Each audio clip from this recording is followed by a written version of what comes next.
Hi, I'm Daniel Chan from UNSW Sydney. Welcome to another adventure in pure mathematics. In this video, I want to give you a brief introduction to P-Adic numbers and basically just give you the first definition of it. So to motivate the concept of P-Adic numbers, I want to look at the following question. And this question is motivated by the theory of Diophantine equations, which is one of the big problems in number theory. So the question is as follows. We're going to consider a polynomial f of xy with integer coefficients in the variables x and y. And if you want to look at Diophantine equations, you want to ask, for example, questions like, what are the integer solutions xy to f of xy equals 0? And one of the things that we saw that to show that there are no solutions, one way to do that is to look at this equation modulo n, so this new congruence equation, and show there are no solutions there. So a natural thing to do is to consider this congruence equation for all positive integers n. Okay, so the question is, yes, how can you solve this congruence equation for all positive integers n? Now the first thing to note, of course, is that for any particular value of n, there are only a finite number of residue classes, so it's a finite problem. So the interesting thing here is to look at all n simultaneously and see how we can try to simplify that problem.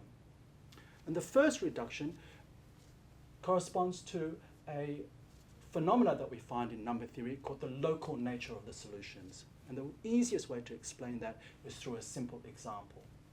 Okay, so we'll just look in this case at the question of solving the congruence equation f of xy is congruent to 0 modulo 6.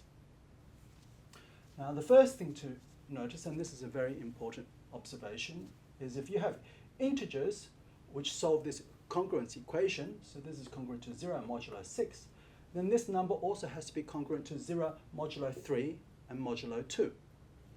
So that tells you that any solution modulo 6 certainly gives you solutions modulo 2 and 3. So as you vary this n, there are relationships between the solutions.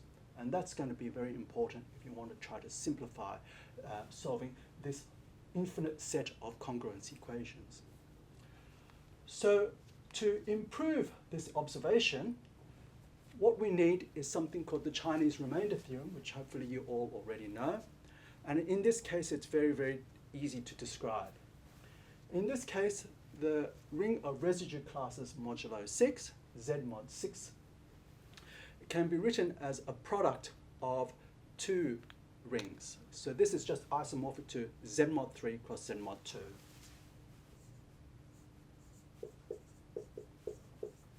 And the isomorphism itself is quite easy to define. All you have to do is you look at this residue class, A plus 6Z, and you look at its image, its residue modulo 3 and modulo 2, that pair. A plus 3Z here and A plus 2Z here. So this is in fact a ring isomorphism. So in particular, if you want to evaluate a polynomial, remember this comes from just forming products and sums of integers. So since these are preserved in a ring isomorphism, f of xy plus 6z just gets sent to f of xy plus 3z, comma, f of xy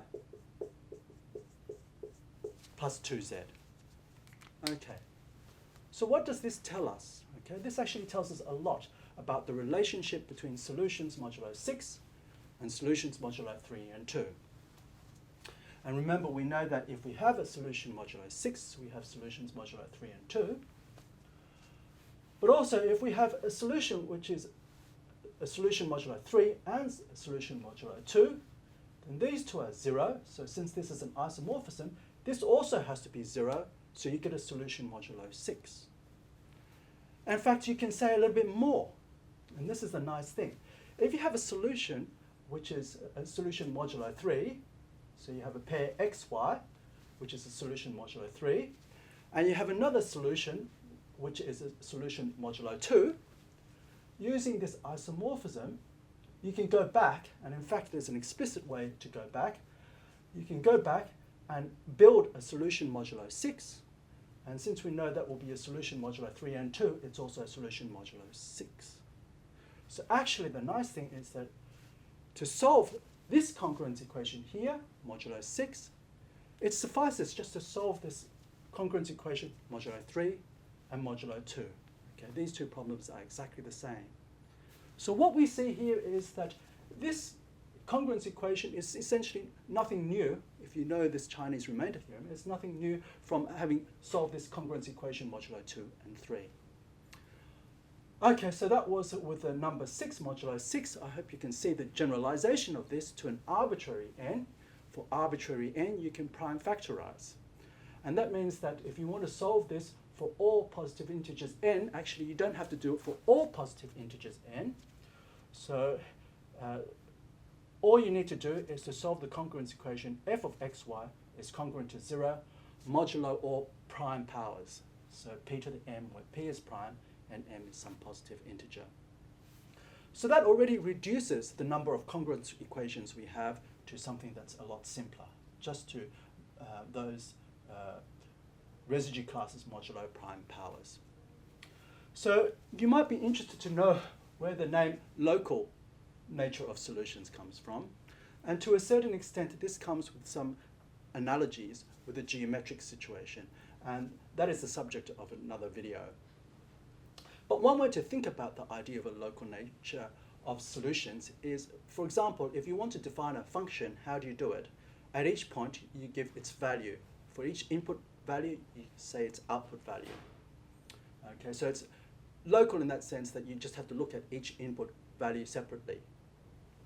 So here, basically, to solve this, you just have to look at 2 and at 3 separately, and then you can put them together to get a final solution. So that's the basic idea of why it's called the local nature of solutions.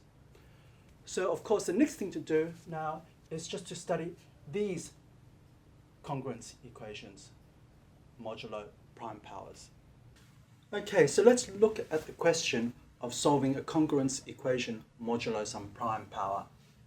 So more specifically, what we want to do is we want to fix some prime p, and we looked at all the prime powers, p to the m, where m runs through all the positive integers. So we want to look at solving modulo this p to the m for all these m's.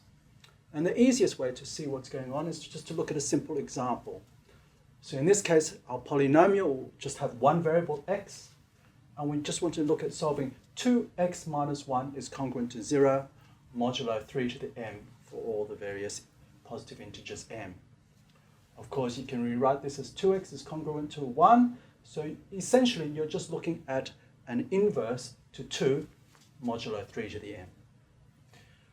So this is a much simpler situation because the solution actually is always unique. So since it's unique, there's fewer things to solve for. Okay, and we'll just go slowly by going through the first few values of m equals 1, 2, and 3, and then you'll see what the important idea is to look at this set of congruence equations. Okay, so remember, for any fixed value of m, there's just a finite number of possibilities, so you can just run through them. And when m equals 1, you just have 3 possibilities, and you can go through them quickly to see that the unique solution in Z mod 3 is just x equals 2 plus 3z.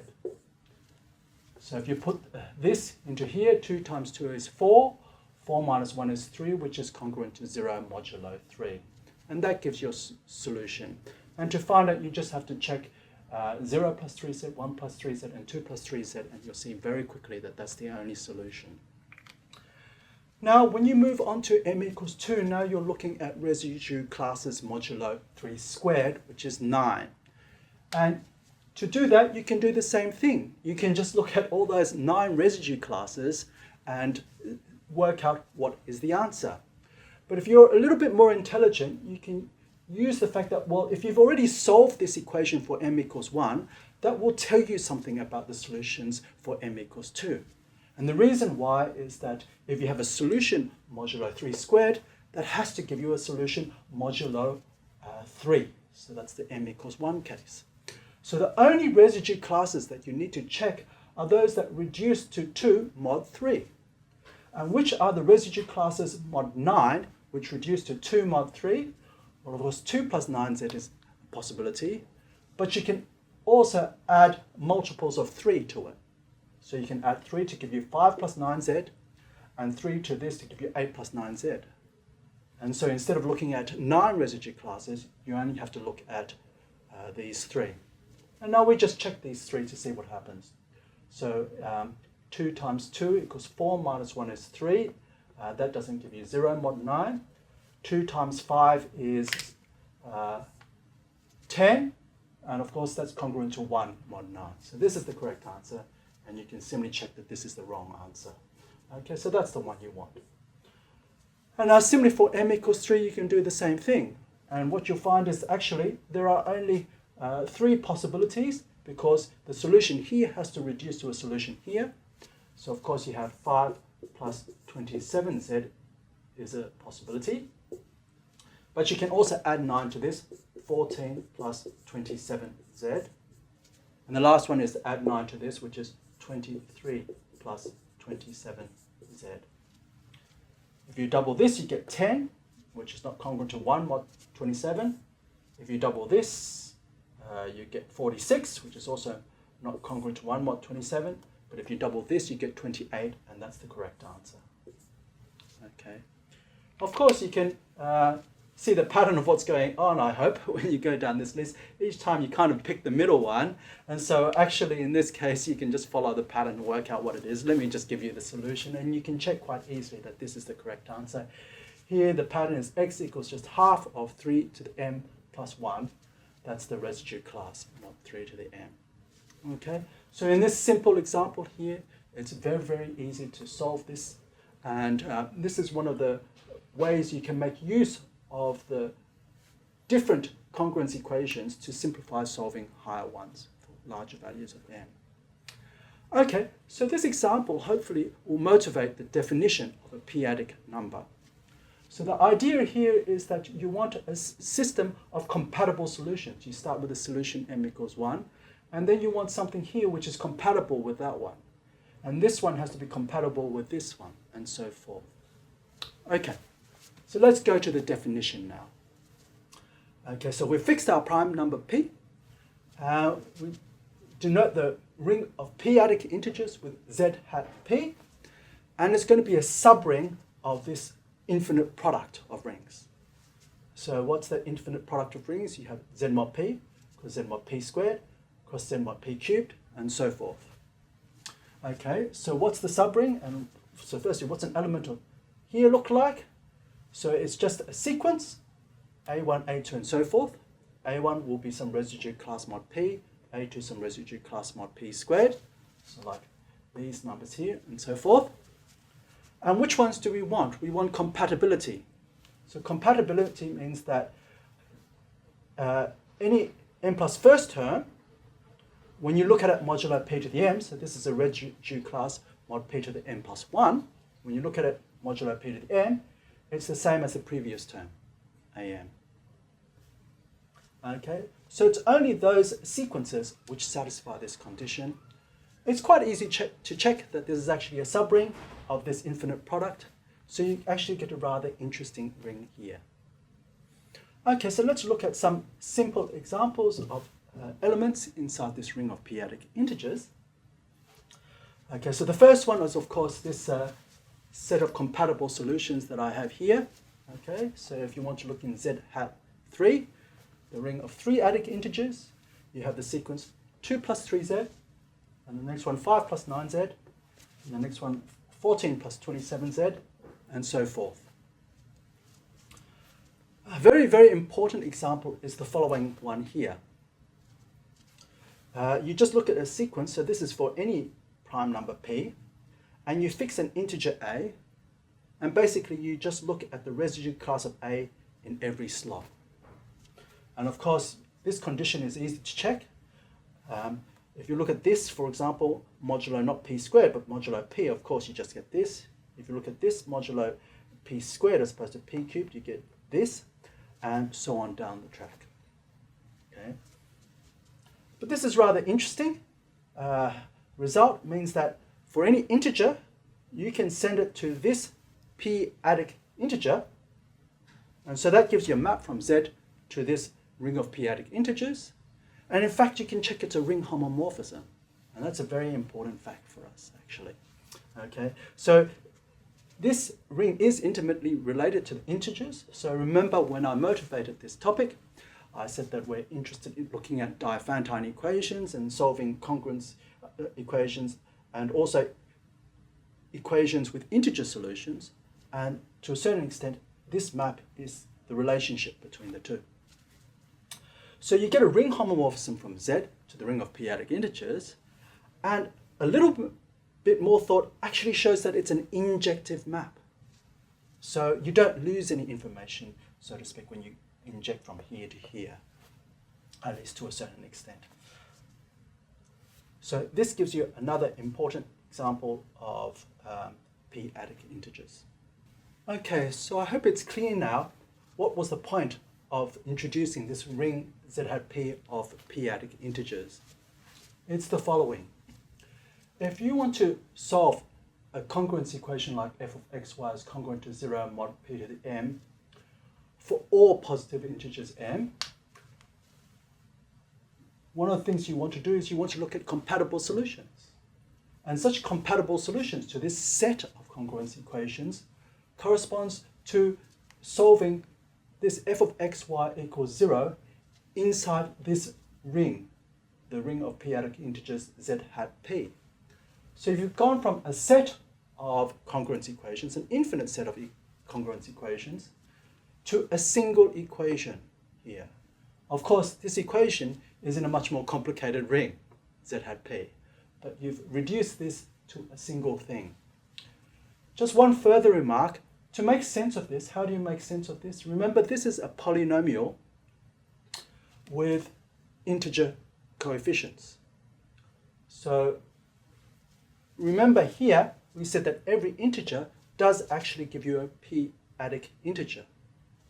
So this in particular is a polynomial whose coefficients are P-Adic integers, so you can talk about solving this equation in this setting here. And that's the key point of introducing P-Adic integers. So let me finish off this video by telling you some very nice facts about this ring of integers. Okay, so it is a lot more complicated than your residue classes, mod p to the m, but it is still a very nice ring. Okay, so the first fact, it's a domain. And in fact, a very nice domain. It's a principal ideal domain. So in fact, the module theory over the Z hat P is very, very nice. Once you have the fact that it's a domain, of course, you can talk about its field of fractions. And that's also a very, very important object in number theory. Okay, the field of fractions is usually denoted Q hat P, because you've gone to the field of fractions, it's like going from Z to the rationals Q. So this is called the field of P-Adic rational numbers. So of course, a priori, it consists of fractions. You have a numerator inside here, and a denominator, which is a non-zero element inside here. But actually, you can show that the fractions can be simplified so that you can restrict the denominators just to powers of the prime. So remember, p is an integer, so in particular an element of this, and you can just look at the powers of this prime p, and the numerator, it can be arbitrary. So why is this important? So we looked initially at solving such Diophantine equations, so with integer solutions, x and y, but you can also solve equations like this with rational solutions, and in that case, you can even have the coefficients rational. So now what happens is that, well, since the integers here embed in Z hat P, then you have a similar embedding of the fields of fractions. So the rational numbers sit inside the field of P-Adic rational numbers. So that means that you can talk about solving this equation for rational numbers, and you can ask for solving it inside Q hat P as well. If you solve it for rational numbers, that will instantly give you a solution inside here as well. So that's one of the reasons why you introduce that. And the last fact, this is more for people who've learned a little bit about commutative algebra, is that one very nice fact about this ring is that if you look at the maximal ideals, it only has one, exactly one maximal ideal. And such a ring with only one maximal ideal is called a local ring. And the reason why is if you look at algebraic geometry, you'll note that the maximal ideals correspond to closed points. So to speak, you've only got one point. You're just looking locally at this one point. And when number theorists talk about working, for example, in Z hat P or Q hat P, they often say they look locally at a prime P. And that's the basic idea here. So remember when we're looking, for example, modulo 6, you can look separately at the prime 2 and at the prime 3. So you can look locally at each of these primes and then piece the result together. And in this case here, if you want to look locally at a prime P, the best way to think about that is to look at this ring of P-Adic integers. I hope you enjoyed this adventure in pure mathematics.